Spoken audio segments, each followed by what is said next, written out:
Okay, good evening, everybody. Thank you for coming. It is 6 o'clock on the 21st of February, 2024. I call this meeting to order. First item on our agenda is our flag salute. So if everybody could please stand, remove your hats if you have them. I pledge allegiance to the flag of the United States of America and to the republic for which it stands. Recording in progress. God, indivisible, with liberty and justice for all. Thank you, Director Michael. We acknowledge the original inhabitants of this area, the Snohomish people, and their successors, the Tulalip tribes. Since time immemorial, they have hunted, fished, gathered, and taken care of these lands. We respect their sovereignty, their right to self-determination, and honor their sacred spiritual connection with the land and the water. We will strive to be honest about our past mistakes and bring about a future that includes their people, their stories, and voices to form a more just and equitable society. At this time, I would entertain a motion for the approval of the agenda. I move to approve the agenda as presented. I'll second. We have a motion and a second. Any discussion? All in favor? Aye. Motion passes.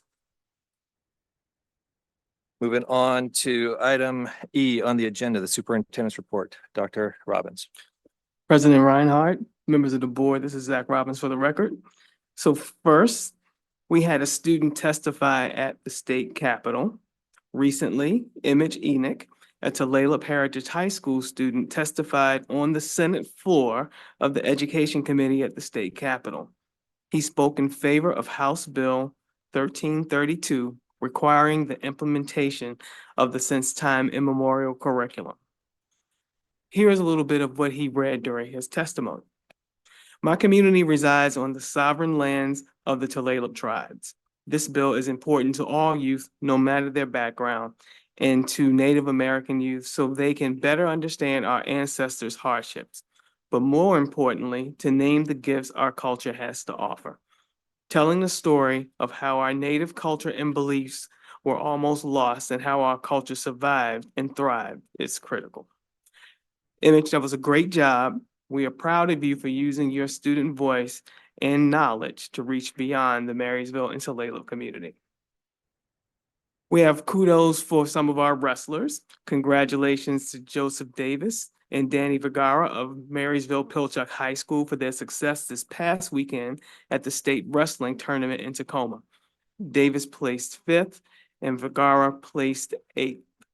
So when you talk about a state tournament, that is extraordinarily great. So great job. And volunteerism, finally. Since implementing the new online application process, we have seen nearly 300 new applicants applying to dedicate their time and talents for our children in our schools. Thank you so much to all you wonderful volunteers, and that is my report. Thank you, Dr. Robbins. Moving on to communications and reports. We'll start off with our Seroptimist Students of the Month presented by Elizabeth Melbreck, Seroptimist representative. Looks like we're going to focus first on December recipients and January recipients. Welcome. Hello. Hi, I'm Denise Rocket and I'm with Seroptimist, and I am presenting the November Students of the Month. Because of the weather inclement, we've had to put them off for so long, but we do not want to have that oversight. Our Student of the Months for November are 2 stellar candidates. We had so many great candidates that we interviewed, but these 2 really rose above the rest. So the first person I want to introduce is Hayden Krantz. Come on up here. Hayden is involved with the ASB, and she has been in sports, a captain of some teams that she worked with, and she has also been doing a lot of community service. So why don't you tell me a little bit about your leadership roles? Yeah, so I'm ASB president at Marysville Getchell. I've started doing leadership as long as I can remember, as long as they would let me do it. So I've been in leadership for a long time.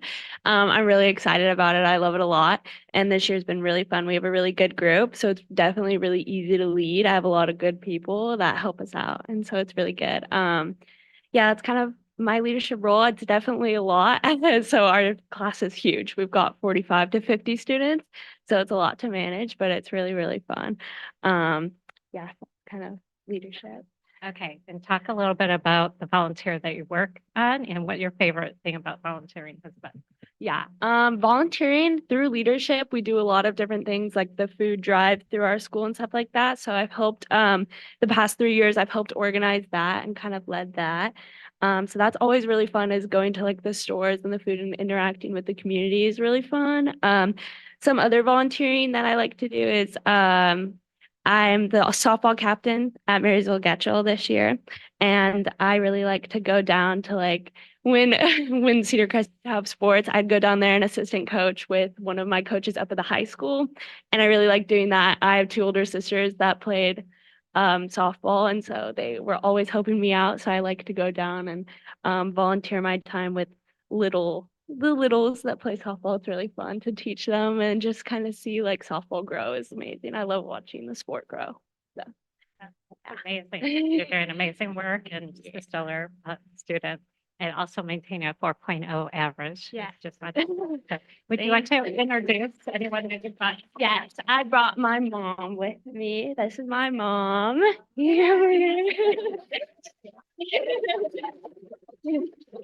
you so much. First time of hater. Thank you so much. Okay. Thank you. Okay, first one down. Okay, Andrew, you want to come on up? This is Andrew Norton, and he is also from Getchell. Yeah. He is highly involved in the ROTC program, and he's been on lots of teams. He's got a lot of technology, and I was so impressed with his ability to be high tech and also to translate that into helping others learn. And so tell us a little bit about the leadership roles you've had in your community. So like Denise introduced me, I'm a very big part of one of our CTE programs, which is NGRTC. And one of my leadership roles last year was I was a team captain for one of our more computer competition teams. And we ended up making it to a national semifinal competition, as well as placing second in Washington State. And so that was one of my leadership roles there. And this year I was just a participant on the team. Kind of have to give the leadership to someone else, but that was my leadership last year. Thank you. Can you talk a little bit about volunteer work that you've done in the community and what has been some of your favorite things? Sure. So through RDC, we do a lot of volunteering in the community. So just different events like we do campus cleanups at the MP campus multiple times a year. We'll volunteer in the community, like at the Marysville Food Bank, which is one of my favorites, just because we do it with our other students, and so the food bank is always just such a great way to help the community, and it's also something you can do as a group, and that's definitely been one of my favorite activities. Congratulations, you're doing a great job. Do you want to introduce the family that you've got? Sure. So I brought my mom, Please stand up. as well as my dad and my little sister.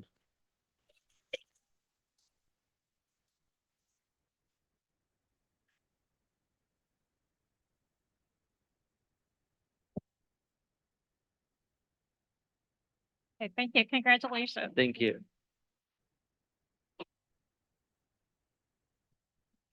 Hi, my name is Elizabeth Melbrick, and I had the absolute pleasure of interviewing for Student of the Month in December at Marysville Pilchuck. So first, I would like to call up Emily Heck.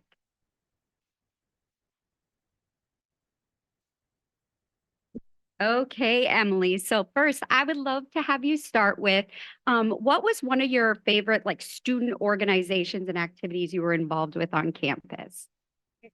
So, I helped during COVID, I helped create the mental health support group at Marysville Pilchuck High School. And it started off online and I did it with one of my friends. And then when I got back in person, we continued that. So once every 2 weeks on Tuesday, we'll miss like fourth period for very important stuff, obviously. And boys and girls come together and talk about how to take care of their mental health and what to do to maintain it. I love it. That's beautiful. Thank you, Emily.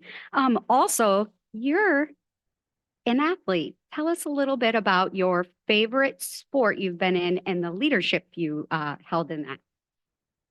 The favorite sport I've been in is girls wrestling. I've been doing it for 6 years, and I was team captain this year. I was one of the 3 team captains this year, and that was definitely one of my favorite leadership positions also. Very challenging, definitely had to adapt and overcome, and had to change my leadership throughout the season, but it was a great learning experience. Wonderful. And last but not least, what are your plans after you graduate? So I enlisted in the Army National Guard in April 19th, 2023. Last summer, I went to basic combat training. This summer, I'm continuing at AIT and I'm switching over to active duty to become a Black Hawk mechanic. All right. Thank you, Emily. Stay here. And if you wouldn't mind introducing your mom. This is Mama Heck.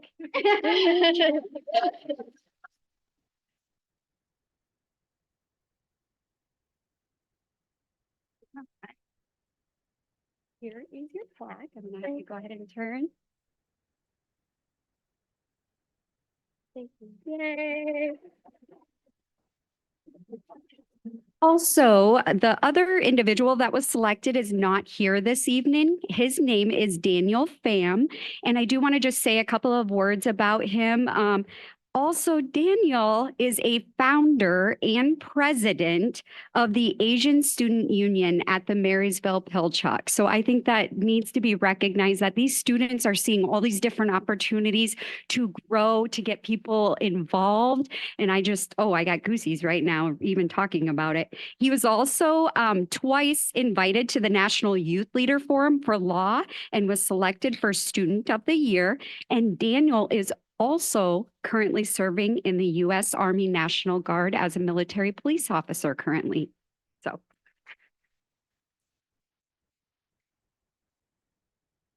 All right. So I also had the privilege of interviewing students for the month of January at Legacy.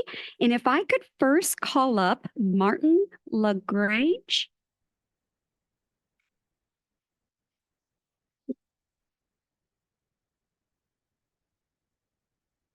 So this man, I pretty much want to call all my computer tech stuff too, because he knows it all. So Martin, would you tell us a little bit? You really shared your passion when you were working at the Marysville Computer Lab Repair. Would you share a little bit about that? So it's mostly computer repairs. Yeah. And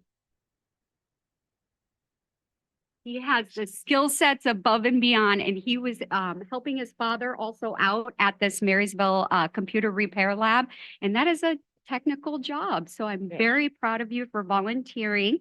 Also, do you have any plans after high school? Or are you thinking you're going to take a year off? What are your plans? I'm still thinking about it, but I'm probably going to do something revolving around something like a college or community. Okay, yeah. Cool. And if there was one thing that you could be remembered for by your own school teachers and classmates, what would it be? Consistency? Yes, that's a great answer. And during the interview, he said, always improving. And I thought that was incredible because life is about evolving. And I just love that he shared that with us. So very, very proud of you, Martin. If you wouldn't mind, would you go ahead and introduce your family back there? Dan? I brought my dad and my mom. Congratulations, Mark. I'm gonna have you step out over here so she can take a picture.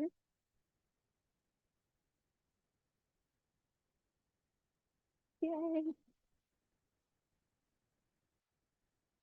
All right, and last but not least, we have Devin Goers. If you would mind joining me up here.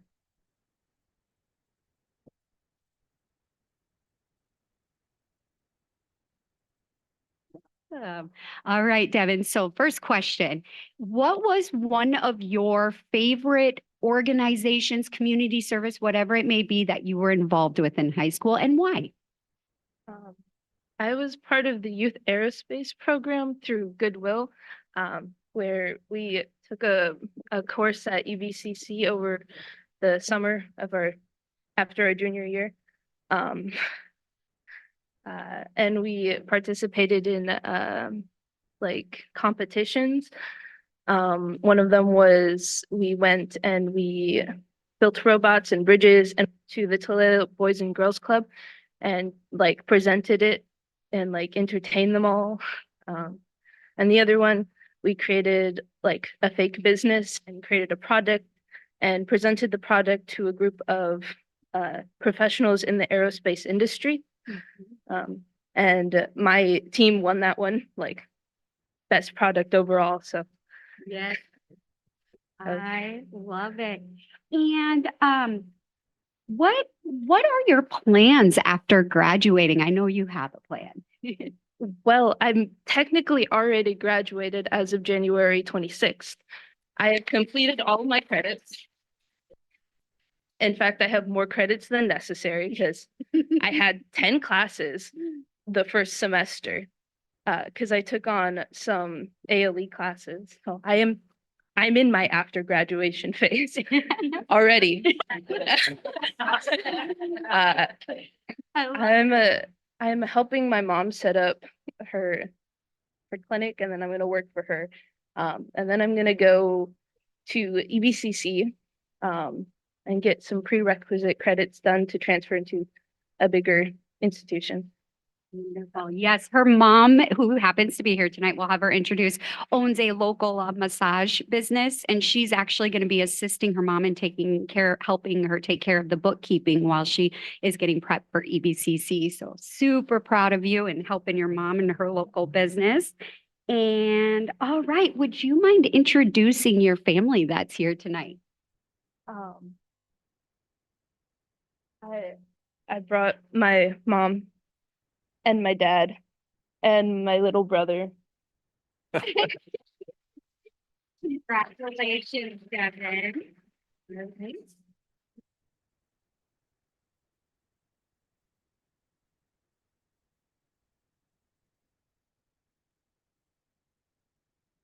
So We're you gonna got more?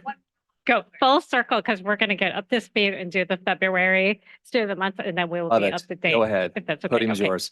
Okay, we just have one more. Okay, so Stephanie, would you like to come up here?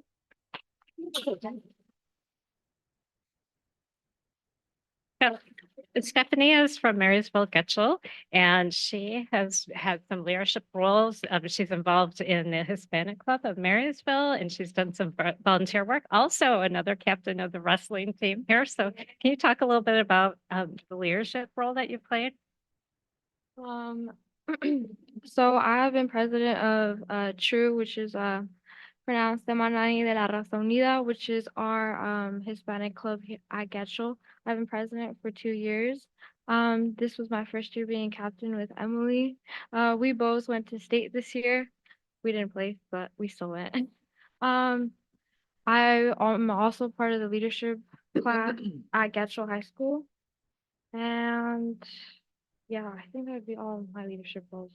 Right. And what kind of volunteer work have you done in the community? I have volunteered as an altar server at the youth and a youth leader at the Catholic Church down on State Street. I have also contributed to the high school.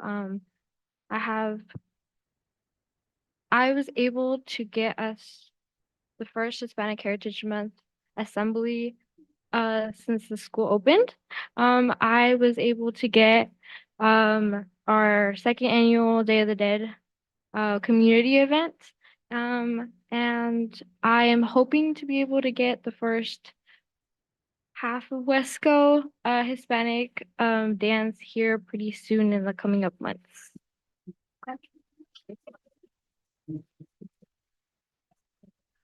What is your plan for after high school? After high school, I will be attending Bellingham Technical College to learn a trade. I want to be auto body technician, and I want to learn business administration to help my parents with both their businesses. And I also want to join the company. I also want to join Boeing. Right. Could you introduce your family? Yeah, I actually brought like half of my family. Okay, so I brought my mom and my dad. I brought my godparents, and I brought my cousin and my little sister.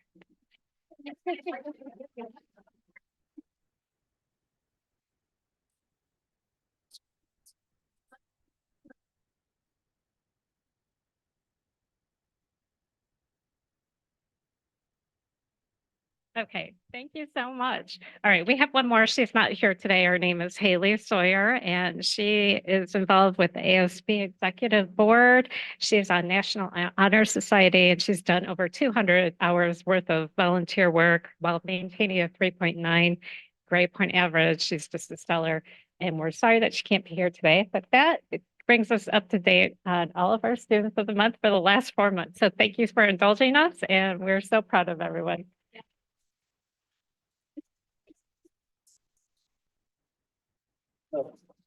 Thank you so much for presenting those awards. It's super important. And I want every student here to know that we are so very proud of every single one of you. Our custom is to do a group picture with the board, and this is by far is going to be the biggest group. I imagine it's most everybody out here. But if you can, parents too, family too, come on up. We'll gather right here, put the students in the front, the board will stand behind, and we'll take a picture with all of you guys.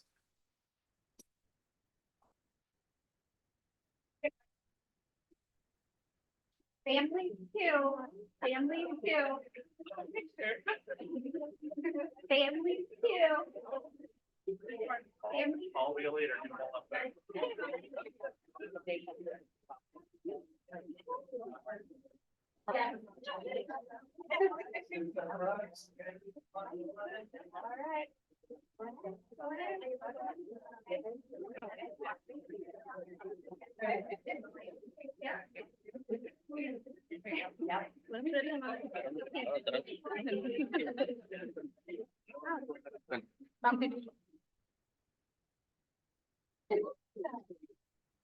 And then or okay, right.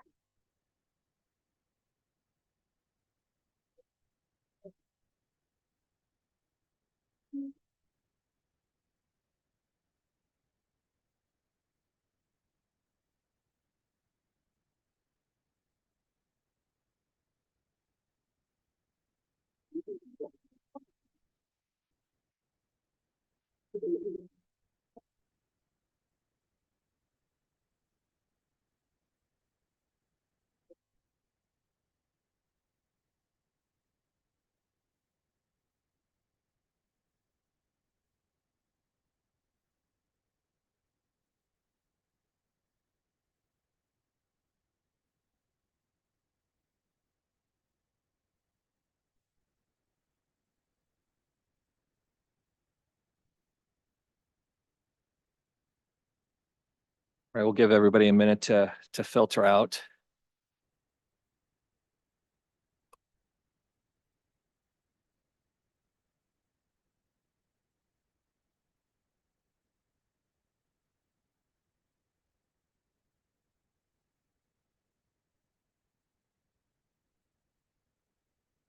Okay.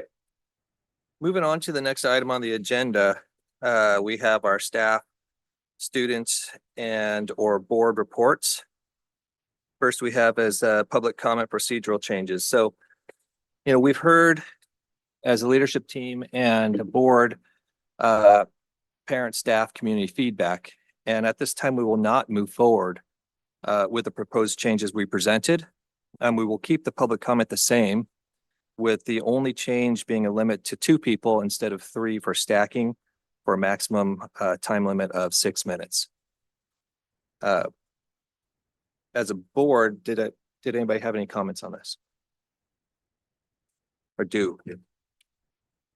So I appreciate the opportunity to come back to this issue. I think as a board, we all really value the comments that we hear from folks in the audience and from the public. And I think this change is a good one. I had the opportunity to be over at the county, and they do a straight 30 minutes, 3 minutes each. I don't know that we're quite ready for that, especially since our practice has been 9 minutes. So I think that, 6 minutes is a good balance. So I guess the other comment that I have is with respect to civility in our public comments. I think so. Good people can disagree on what the law says with respect to freedom of speech or what's allowed in public meetings. I think we can set that aside. The practice in this room has been to keep our comments focused on issues and not on people. And I would like to see us just encourage that. Thank you, Director Michael. I don't have anything to add. So that's not going to take effect this meeting. This meeting will be the same as it always has been.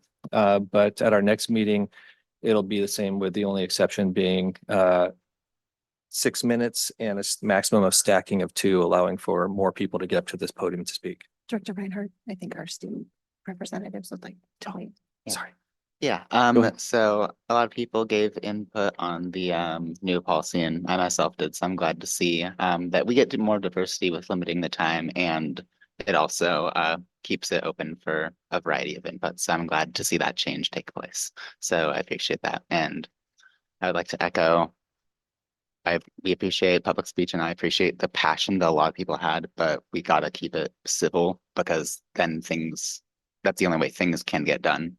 Because being uncivil doesn't lead anywhere good for any party. Thank you. Moving on, next we have department reports presented by the district leadership team. The floor is yours. Thank you for the assist, partner. Good evening, Dr. Courtney Hill, Executive Director of Equity and Family Engagement.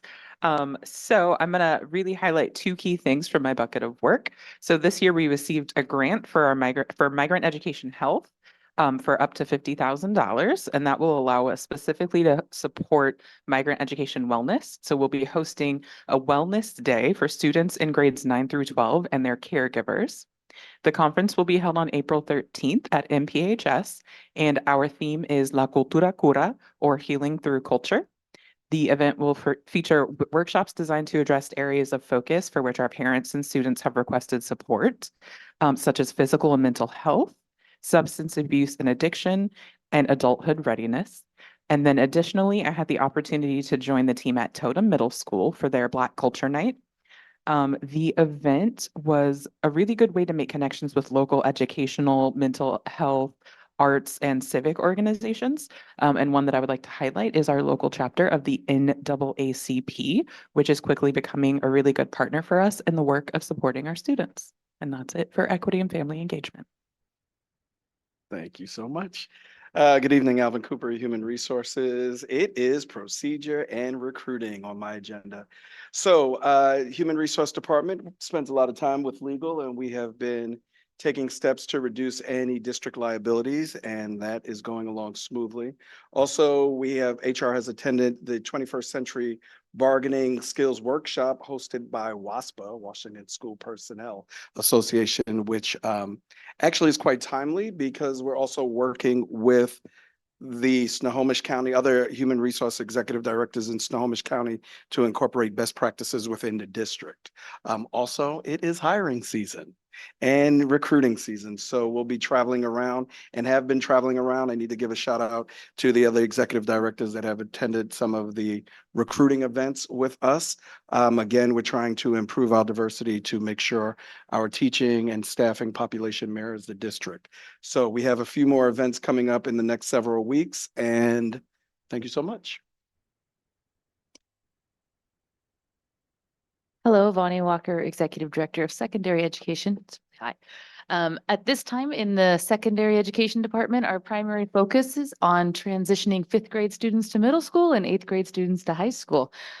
Buildings are receiving guidance to create and sustain systems that meet each student's need for guidance at these critical moments in their educational career. With the alignment of counseling roles to the American School Counselor Association, many of you might have heard of it as ASCA model, building teams are moving from really a reactive model to a proactive model for our students. The transition is not easy, as right now we have students in both places needing both proactive and reactive. So I'm really pleased with the work that's been happening so far with our teams in regards to this at this time. We're also focusing on our next district PD day, which is on March 8th. Specifically, I have been working pretty closely with the high school math departments, the middle school social studies, and the 612 ELA departments as they're really refining their goals for the year and reaching out for tools and supports to be more effective. Good evening, Lori Knudsen, Executive Director of Elementary. Most recently, ELC had a kindergarten readiness event at the MP Commons. It was a resounding success. Thanks to the collaborative efforts of our district and community teams, we created a warm and welcoming atmosphere that resonated with 301 attendees. Last year was about 250. With such a strong turnout, we made a significant impact preparing our youngest learners for the exciting journey ahead.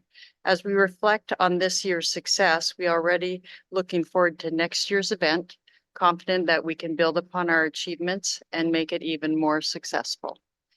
With kindergarten registration on the horizon starting March 1st, we are optimistic that it will go smoothly for each elementary school, ensuring a seamless transition for our incoming students.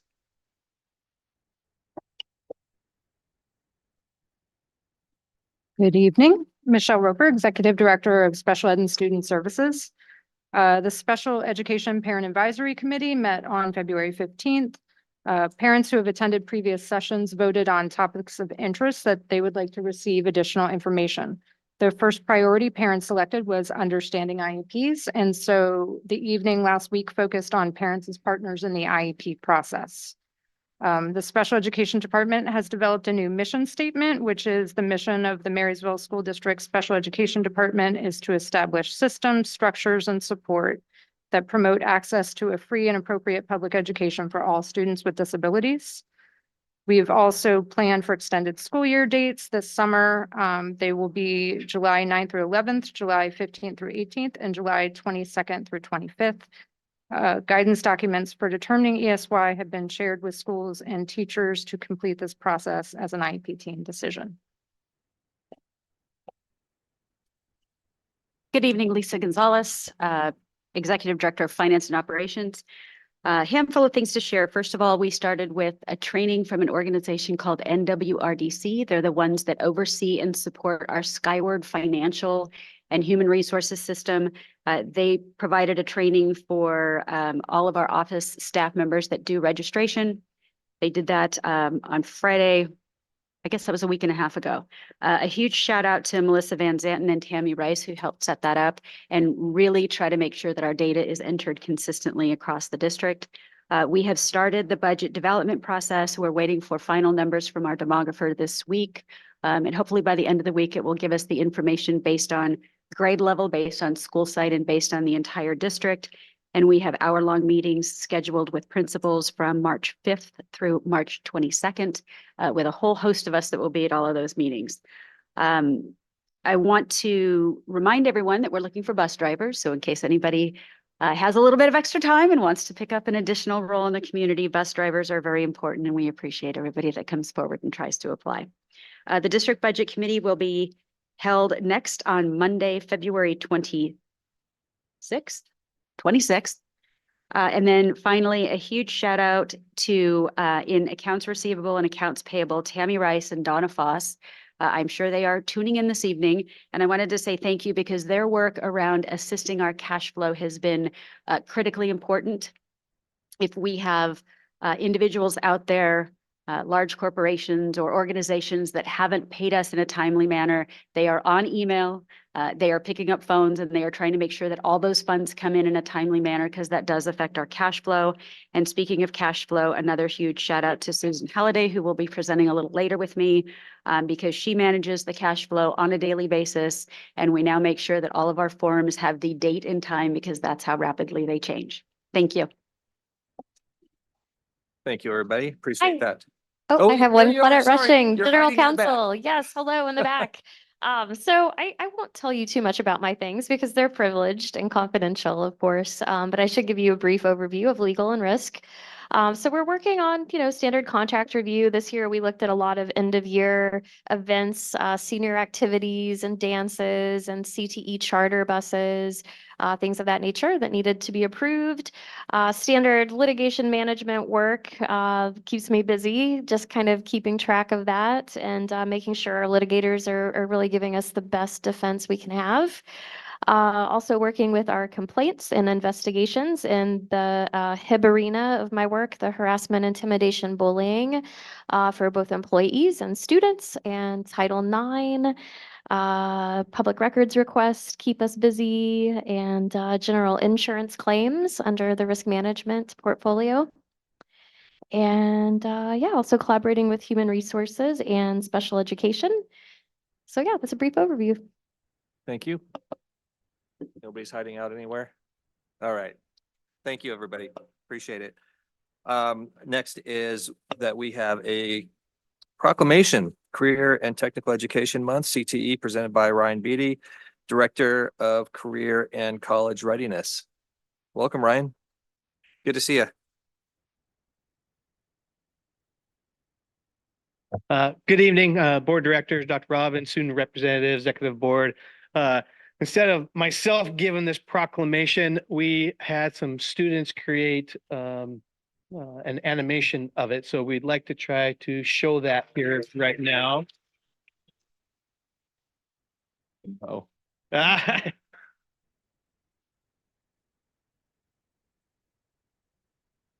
This is created in our tech communications class at Totem Middle School.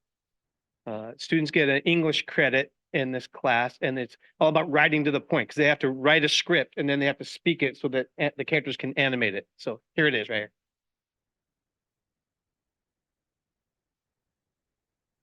here. Whereas February 1st to the February 29th, 2024 has been designated Career and Technical Education, aka CTE Month, by the Association for Career and Technical Education. And CTE offers students the opportunity to gain the academic, technical, and employable skills necessary for true career readiness. And students in CTE programs participate in authentic, meaningful experiences that improve the quality of their education and increase their engagement and achievement. Whereas CTE provides students with career exploration opportunities earlier in their educational experience, which enables them to make informed and beneficial decisions about their academic coursework and pursue established programs of study and career pathways. And CTE programs ensure that employers have access to a qualified and thriving workforce, ensuring our nation is a strong and competitive economy. Now, therefore, the Marysville School District Board of Directors of Marysville, Washington, Snohomish County, do hereby proclaim February 1st through 29th, 2024 as Career and Technical Education Month, and urge all citizens to become familiar with the services and benefits offered by the career and technical education programs in this community, and to support and participate in these programs to enhance their individual skills and productivity. Proclaimed this 21st day of February 2024.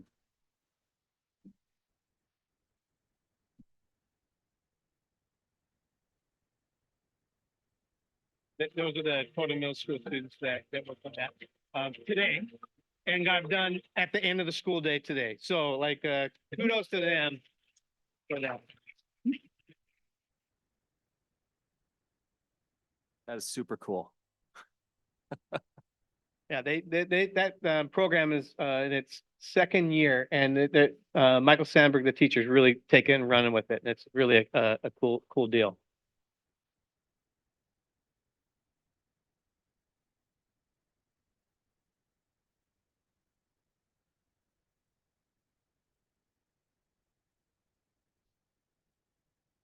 All right. Well, thanks for recognizing CTE and CTE month. Last year, I brought, I think, like 150 people and students, and we don't have that tonight. We actually have Marysville Pilchuck. We have an open house going on right now, so it's like rocking up there, like lots of people, lots of things going on there. But I would like to bring up our team. So if I could have Ann and Alicia and Melissa and Randy come up.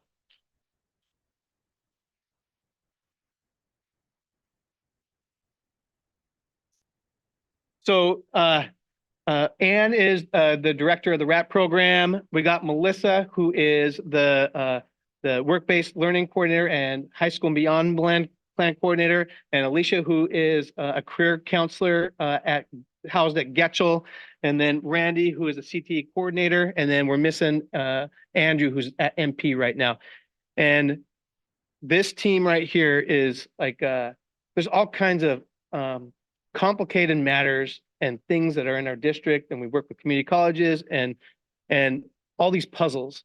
And this team is able to like figure out those puzzles and put something together and figure things out so that they work. So I just commend our team and really proud to work with everybody that's up here right now, and just they're awesome. So.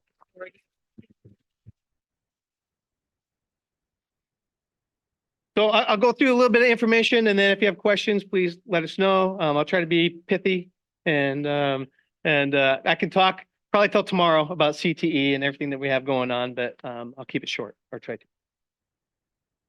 Next slide. So like, what is CTE and what's kind of some of the benefits are happening right now? 92% of high school students and 69% of college and adult students are engaged in what we call CTE, college and career readiness, learning skills in the classroom and on the job. CTE is delivered at high schools and community colleges and 4 universities and a few other places as well. High school students are college and career ready. 94 graduate high school and most enroll directly in college. So not only are you getting a hands-on practical experience, there's rigor and there's relevance. And so it's not only students that aren't going to college, it's also students who are going to college. CTE is for everyone. CTE associate degrees can pay $10,000 more per year than associate degrees in other fields, and can even pay more than bachelor's degree while limiting student debt. CT is the answer, can be the answer to a lot of our occupational woes that are happening in our nation. Next slide. CT is associated with higher levels of student engagement and reduced rates of dropout. There's a 94% graduation rate for students that take 2 or more CT classes in a specific area. And when I think about that, I think about last spring, went up to Getchell, met with about 25 students, and we sat around and talked about why they're in school or what they like about school. And 80% of them, it was a CT class that they recognized. Like I was like, oh my, every time they said something, I was just so it was just reinforced that students are coming to school because of some of the programs, some of the things that we're doing in CTE. And then, so concentrators, like, so when it says CTE, concentrators are slightly more likely than non-concentrators to enroll in post-secondary education. Concentrators are those students that take multiple CTE courses in that area. And that also meets a graduation pathway requirement. So not only can students kind of find their passion or find what they want to do, it checks off that box as far as a graduation requirement. Next slide. CT works for the nation, all right? Despite millions of jobs openings around the country, 74% of employers report that persistent mismatch between the skills they need and the skills that workers have. So CTE, like our goal is to give students those 21st century skills and all those leadership skills, all the things that employers are looking for so that they can be successful, get and maintain jobs and family wage earning jobs along with that. A majority of the U.S. workers, both employed and unemployed, report seeking additional career development or reskilling opportunities. So we have a lot of work to do. Like there's a lot of things that we can do here in our district to prepare our students for the workforce. And that's why we connect to the community. And we have advisory boards. We have different avenues where we can like reach out to find out like what is lacking and what we can do better. The United States is facing there's some big deficits on the types of jobs that are out there and then the programs that we have in our school. And so we have manufacturing, we have education, programs for students that want to be teachers. Some of the things that we need to kind of look at and how we're going to get to are information technology, jobs in tech, healthcare. We have health science and some health health science classes at Getchell, but we don't have like a pathway to jobs that are in the health sector. And so we need to take a look at and see how we can take our team and everyone in this room and like, how can we offer those opportunities for our students in our district?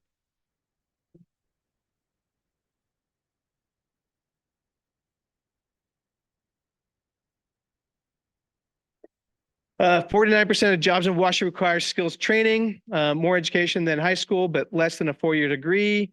38% of Washington workers are trained at this level. So we have the ability to do things for our students and prepare them. Like high school, middle school and high school is a great place to start doing that. CTE starts in 7th grade. We can't offer CTE prior to that. So 7th through 12th grade and then on to trade schools or college or workforce. And so there's that. Youth and adult learners in CTE programs are more engaged, graduate high school at a higher rate. More investment is needed to scale CTE programs across Washington and ensure that all learners, including historically underserved learners, have access to high quality programming. Our goal is to make all of our programming high quality. And so we're working hard at that. Next slide. Few legislative updates.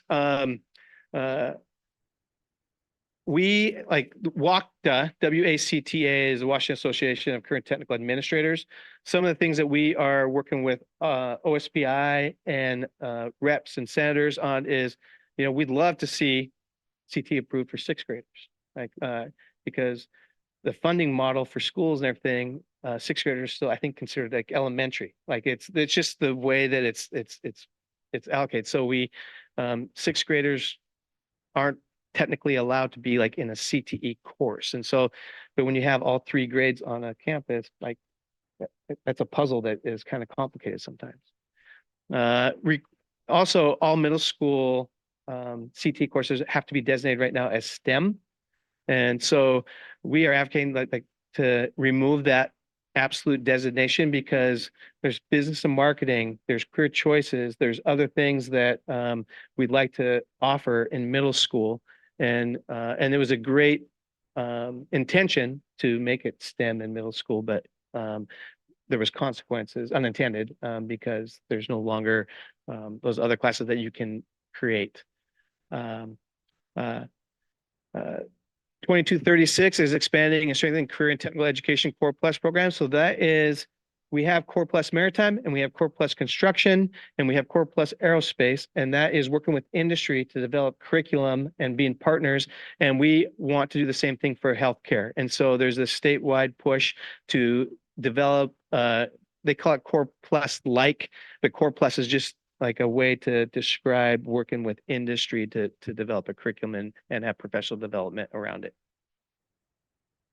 And then up there's a little caveat that high school and beyond platform, right now we use a platform called Zello, and the state is going to the same platform for everyone, and they'll be choosing that this school year. And so we're hoping to have a good one and be able to have a vehicle that our students can use to navigate their high school and beyond.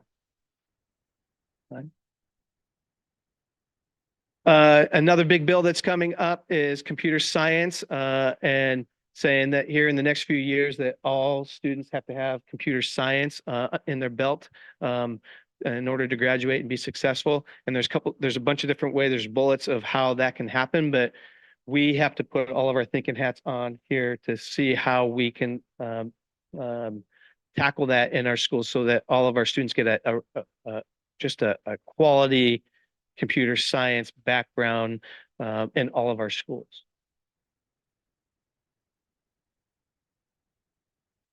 These are just some of the programs that we have in our district. The ones that say district-wide, those are programs that are housed somewhere in our district that we bus students from other programs because we don't have the facilities or have different things at those places. So, you know, like students that go to NJROTC, I'll go to Pilchuck. Anyone that wants to do our new maritime trades class, I'll go down to the Totem campus, and we have a way to transport students and get them there, and they can take classes at those places.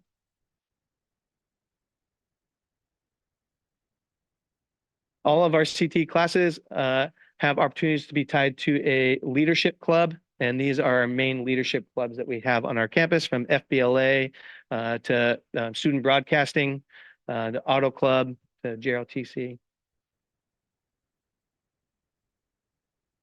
And this is just a kind of a snapshot of the career experiences that are happening in our classes. And every month you can see that we are trying to get students to an experience outside the classroom where they can connect that career with what they're learning. And then instead of just reading through all these highlights, if you just want to go to the video at the end, there's a short little video here that was created. And then if you have any questions. CTE has a lot to celebrate Yeah, go for it. this month. We believe in the power of CTE to transform lives. Let's take a look at some of our highlights. This year, we brought back the College and Career Fair at Marysville-Pilchuck High School. This district-wide event with hundreds of attendees where students and families got lots of information about careers, educational paths, and training opportunities for their students. In addition to that, we took over 150 students to the NACAC College and Career Fair in downtown Seattle. We've taken students to the construction and trade centers, as well as helped them visit numerous job sites and work sites to explore all the different opportunities available to them so they can pick a path that's right for them. We also helped launch career fairs with 2 more in the works at our local middle schools so students can begin exploring earlier. We've connected with industry leaders to come to our students and help them know, how do you plan your path to get to work? We visited conferences and learned from the best of the best in our fields. Our CTE students are engaging in rigorous content across the disciplines.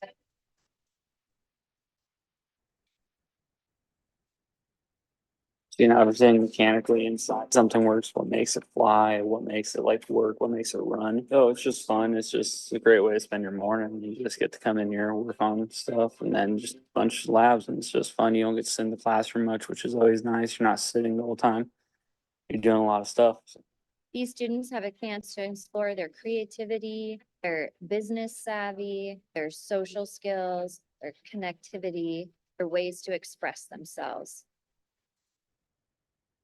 I think you get to know a bunch of different people, like in our class especially, you have all kinds of clubs, and they just get to build leadership skills and time management and all these things they don't think will benefit them, but it will really help them in their future.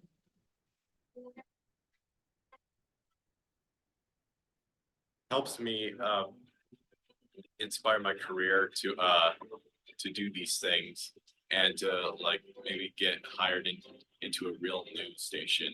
They should see mostly cloudy skies with a few showers and temperatures in the low 50s. This weekend looks nice with more of the same with highs in the upper 40s. That's it for weather. We'll be back after this short break.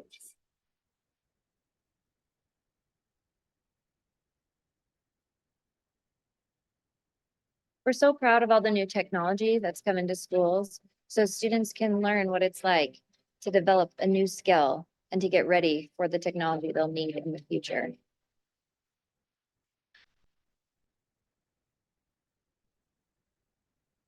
We also have some new programs we're so proud of. Our Maritime Trades program is now up and running with students inspired in all sorts of areas in the maritime industry. We've also just launched Careers in Education so students can explore what it's like to be a teacher and work in schools. Our Worksite Learning program has registered over 44 students, and our dual credit courses have 712 registrations this year compared to 35 last year. CTE is preparing all students for a future that's just right for them. We can't wait to see what they do.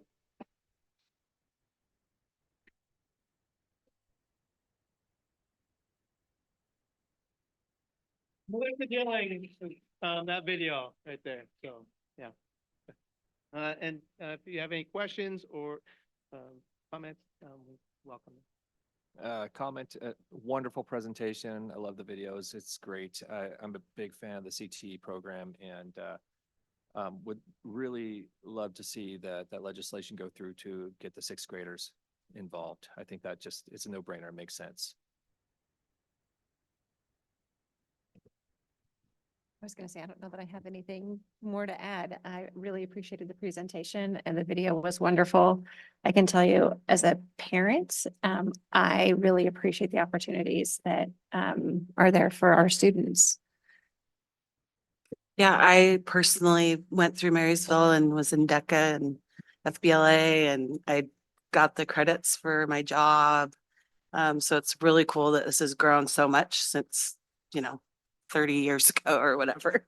Because it was just such a small piece and now it's like getting so many areas. And I think it's really cool that the healthcare field is going to be next.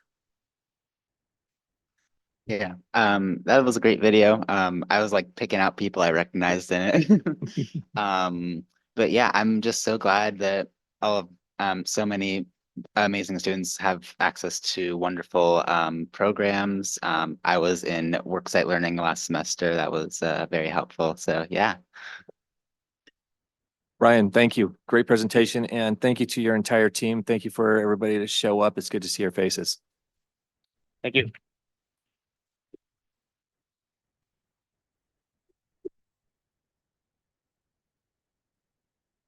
Okay, so next we have upcoming events and not presented by Jody Runyon.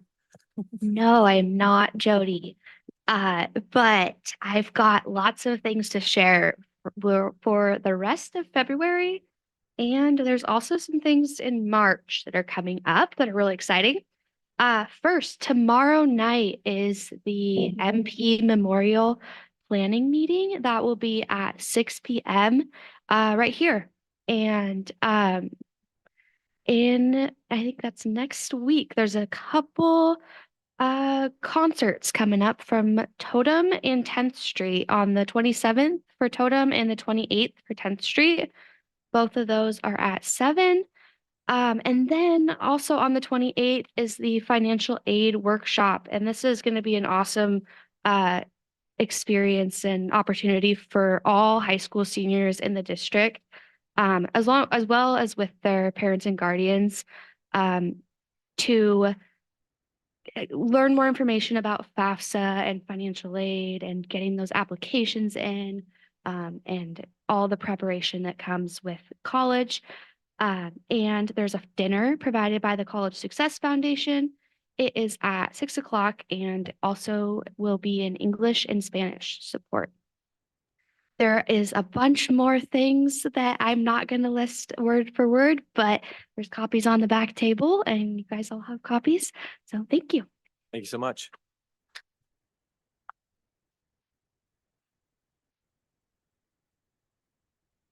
All right, next on the agenda is our hearing of business of visitors. That's public comment. So just the typical ground rules we have to read each time to address the board, or actually to address the board of directors in person.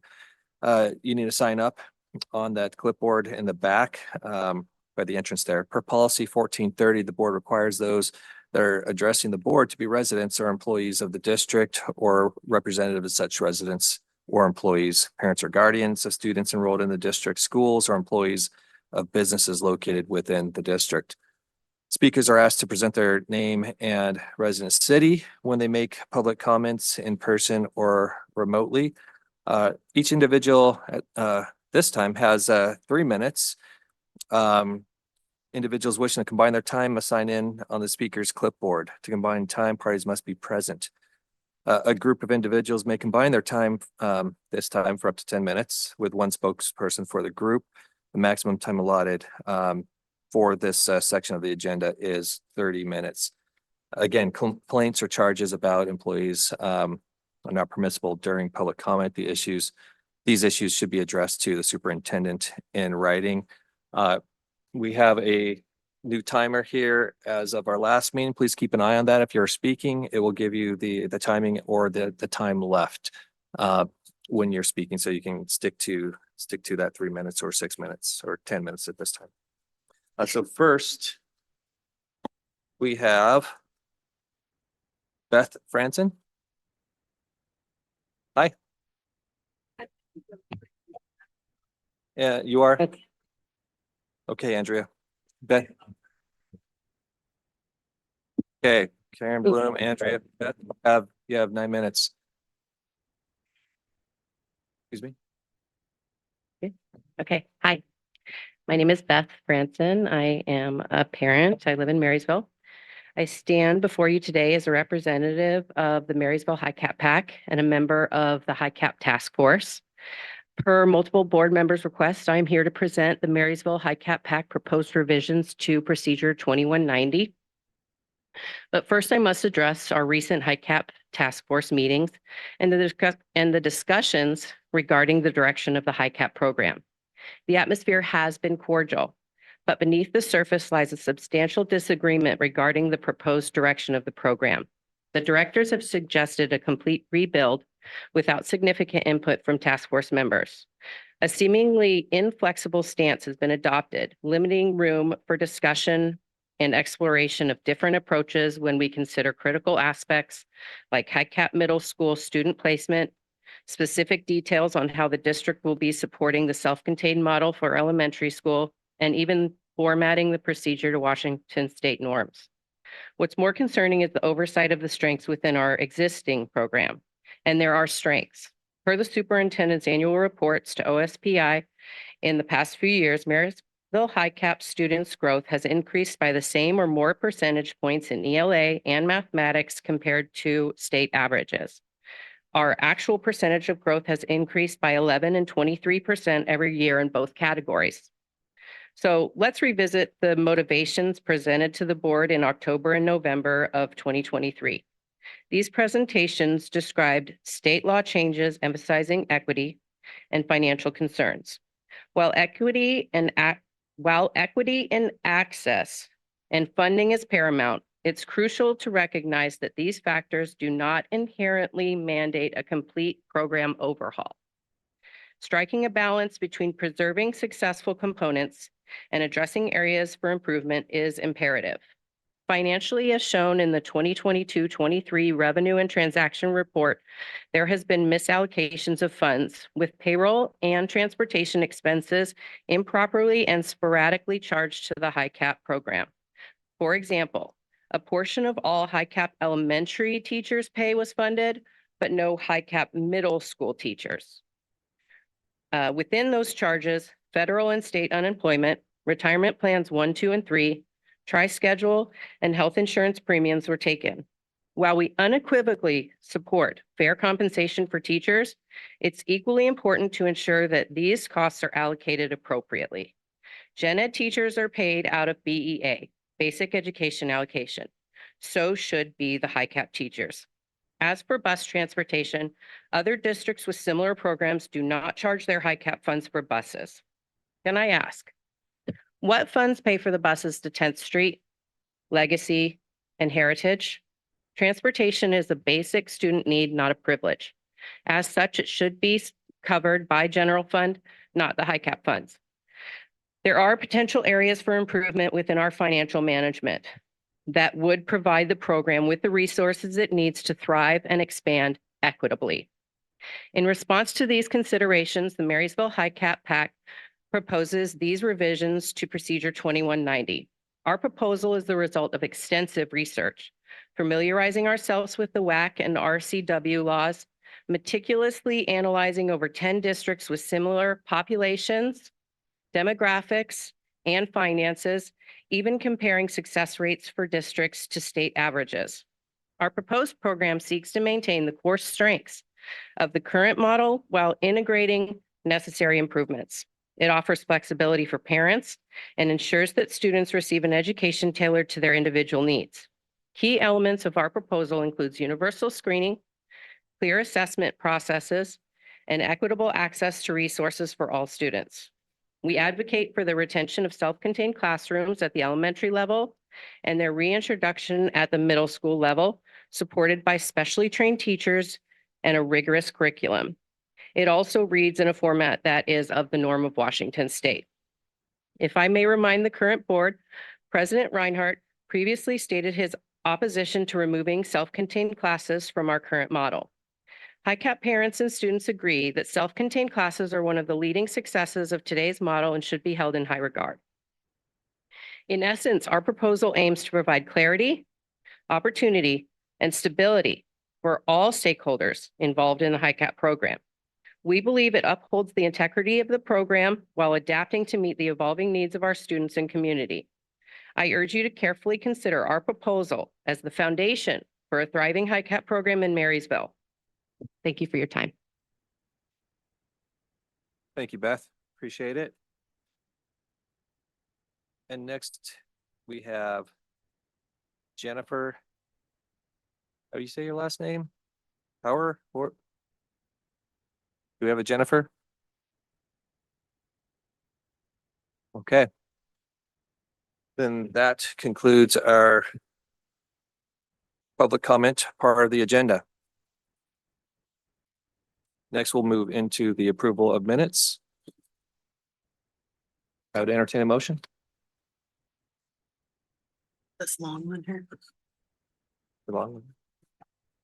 I move to approve the special session / executive session meeting of January 23rd, 2024, the special session meeting of January 24th, 2024, the special session board to board meeting with the Tulalip Board of January 24th, 2024, and the special session executive session meeting of February 13th, 2024 as presented. I'll second. We have a motion and a second. Any discussion on the approval of minutes? Okay, all in favor? Aye. Aye. Motion passes. Next, we have the consent agenda. Do we have a motion? I move to approve the consent agenda as presented. We have a second. Oh, sorry, second. We have a motion and a second. Is there any discussion on the items on the consent agenda? Just wanted to make a note of the request for travel and that all of the travel costs are funded either through ASB or CTE. Also wanted to notice there's an Association of Washington School Principals grant that is helping to fund outdoor school for some of our fifth graders. And just want to thank them for that and recognize the opportunity that this presents for students and also how much we appreciate staff and other volunteers for making those learning opportunities possible for our kids. Thank you, Director Michael. Director Hobie. All in favor? Aye. Aye. Motion passes.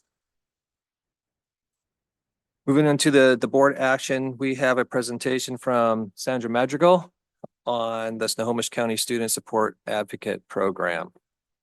Or maybe not. It's both of us. Both. Yeah. Okay, good. Good evening, Board of Directors and Superintendent Dr. Robbins. Snohomish County continues to partner with the Marysville School District to provide resources that allow us to have student support advocates in our schools. These staff members grow and promote health and wellness for our students. You've already seen this grant this year. This contract is to continue this partnership and includes increases in cost of living.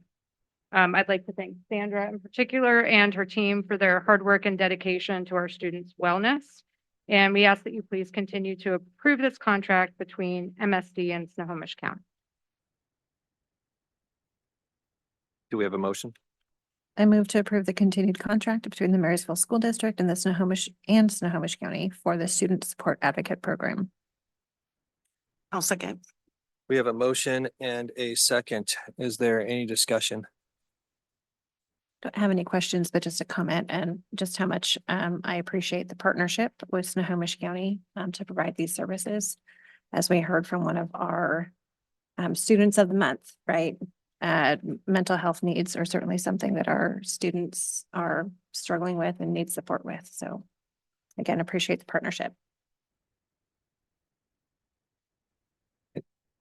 Okay, and you said that this is funded by grant and for a maximum contract amount of $250,000. Yeah. It's quite the grant. Yeah, I think it's a great program and happy to vote on renewing this for you. But this time, don't let me forget you, okay?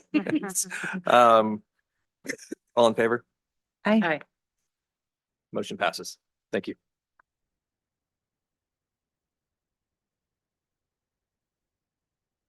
Okay, Greg Dennis, Director of Safety and Security, come on down. Transportation support in times of emergency. Right. Good evening, Dr. Robbins and members of the school board. I'm bringing before you tonight a memorandum of understanding with 3 local school districts, surrounding school districts, to provide transportation support in time of an emergency. So in the event of an emergency, we could support them or they could support us depending on where and what the emergency was. Any cost associated with this would be at the time of service. There is no cost if it's not used. So there is no budget impact that way. The memorandum of understanding is with Arlington, Lakewood, and Stanwood Camino school districts, as well as Marysville. Any of us could be the evacuating district, or the others could be the what's the technical term? The participating district. So if they're providing the service to us, they would be a participating district at that time. Costs for staff time, overtime, mileage on the bus, those types of things would be reimbursed by the evacuating district. So our goal here tonight is we recommend that you approve this memorandum of understanding for the transportation support in time of emergency. Greg, do we have a motion? I move to approve the transportation support in time of emergency memorandum of understanding. I'll second. We have a motion and a second. Is there any discussion on the table?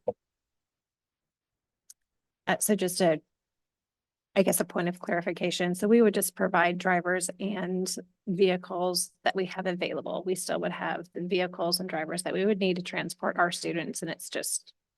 Correct. We would provide transportation for our students first and foremost. And then if we had drivers and buses or vans available, then we would provide support for the other district. Okay, thank you. Question I have is it looks like this is a agreement between the MSD, the Arlington School District, Lakewood School District, and the Stanwood Camino School District.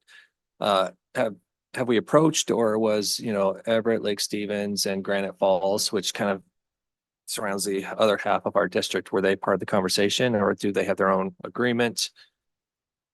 Well, I can speak for Everett. They have private contract for transportation, and Lake Stevens and Darrington have a transportation cooperative already in place for the use of their facilities. So they were not part of this conversation. Okay. And then I think you covered my other question, of what the definition of the bona fide staffing costs and operational costs would be. It'd just be essentially salaries, hourly pay, fuel, and such for the time and materials, correct? Time materials. Okay. All right, all in favor? Aye. Motion passes. Thank you, board. Next up, we've got financial reports for September 2023 through December 2023, presented by Dr. Lisa Gonzalez, Executive Director of Finance and Operations, and Susan Halliday. The Director of Budget and Finance.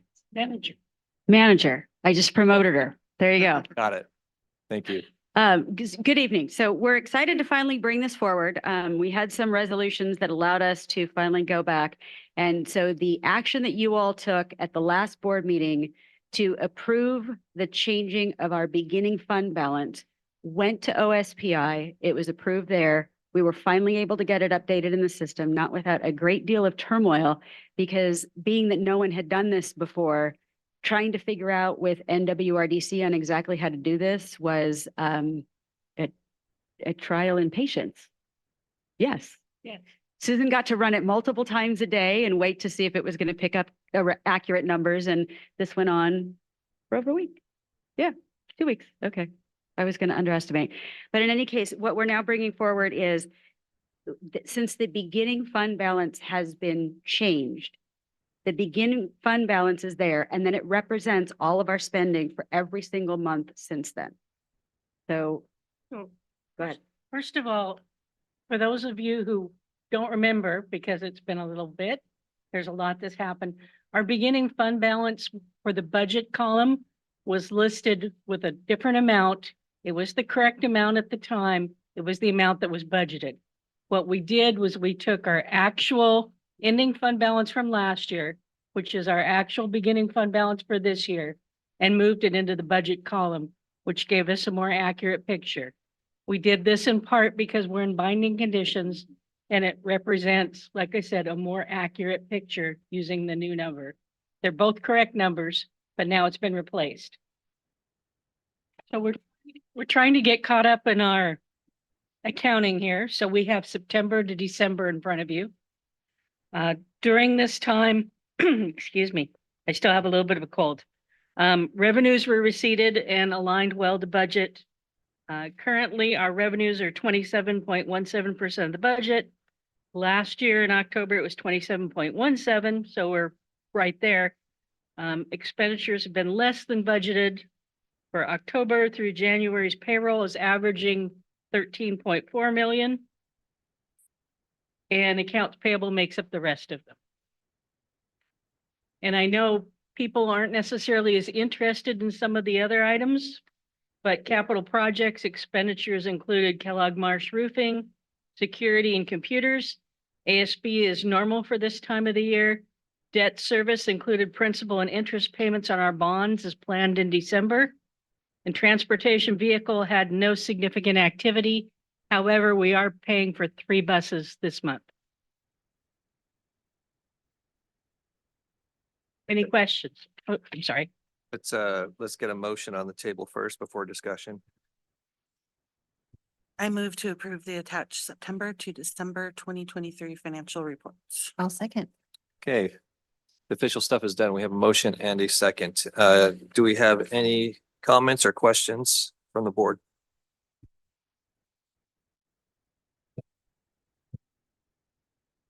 So thank you for your work. I know it's unusual for school districts to move last year's ending fund balance into this year's. So thanks for that, because it does help provide a little bit of a better picture for all of us. And as I look through this, one of the things, and really part of it stems from a constituent email. Can you help us understand a little bit? There's a little bit of variation in revenue from September, October, November, December. We go from 12.8 to 15.1 to 15.3. So why do those things happen? The biggest change between the months is our largest revenue comes from the state for apportionment. So the state apportionment comes in different percentages throughout the year. It is lower in months that we're normally receiving levy dollars. Because we did not receive levy dollars this fall, that means that our revenue was significantly lower. Essentially, when they do the percentages, like I say, they figure that you're going to be bringing in those levy dollars. So the money comes in from the state in varying amounts on different months. Of according to their formulas. So it tends to give us a little bit of a roller coaster. When we start receiving the levy in the spring, that will even out some. Thank you.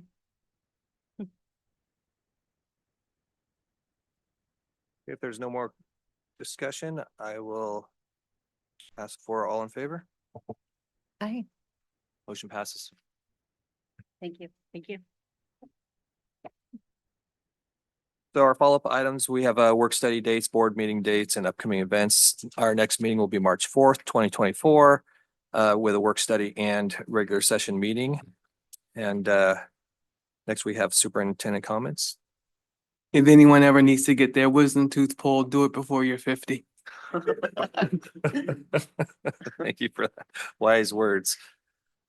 Board comments. I'll start on my right, your left. Well, it was really good to have a lot of good news today with the Star Optimist Students of the Month and the CTE program. It's fun highlighting all the good that's happening in our district because there is a lot of good. And I wanted to thank the Star Optimist members for acknowledging the students in different capacities, whether it's academics, volunteering. They really do a good job of highlighting these students, and I'm thankful that they're doing this program. So I would echo that. I really appreciate the Star Optimist for recognizing all of the great work. We've got some wonderful students in our district that are doing really great things, and appreciated the CTE presentation as well, because I think it highlighted some of the opportunities that our students have. I also wanted to just comment on something that Dr. Robbins mentioned about volunteers, and super exciting to hear that we have 300 volunteers in our schools. They make such a big difference. So it's great that we have the program, but I'm super excited that we have the volunteers. And let's see, I think last meeting I missed an opportunity. We had a presentation on the facilities and custodial work that happens in our district. And I wanted to just make sure that we recognized that we had a big storm. Was it January already that it's and a lot of other school districts really had some significant issues. And I think we had some, but we weren't prevented from coming back to school. And that was because of the round the clock work that happened. So I wanted to be sure and recognize that.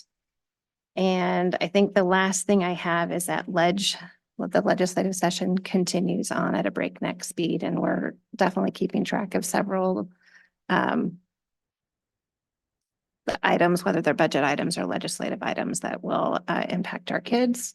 And they close that out March 7th. So it's all happening relatively quickly. So that's all for me. Thank you, Director Michael.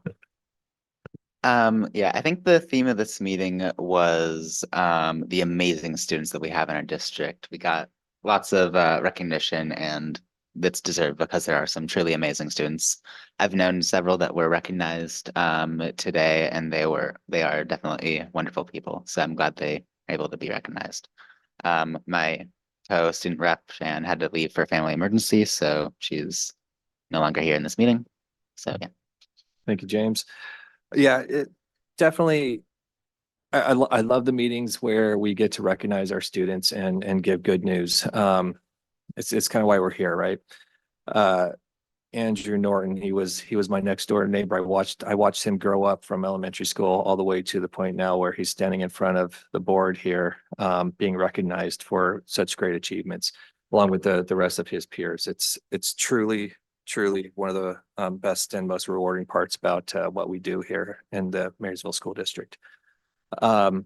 CTE, so important. And the message I get is that there's so much opportunity for students who don't necessarily need or wish to take that 4-year college career and go for an opportunity that is more in line with skills or wants or needs or passions that's going to do them just as good in life, maybe even better. I mean, some of these programs, getting out and earning a wage that was just many times what I expected when I got out of a 4-year college. It's such a great program. And good job to everybody involved. And then, yeah, an apology for missing the last meeting. Unfortunately, my mother passed away and I couldn't be there. And what that really drove home to me is that if everybody within the sound of my voice, please, if you have a mother or a family member that you love dearly, reach out to them tonight. Sit and tell them you love them. It's important. With that, I will adjourn the meeting. Thank you for coming. Recording stopped.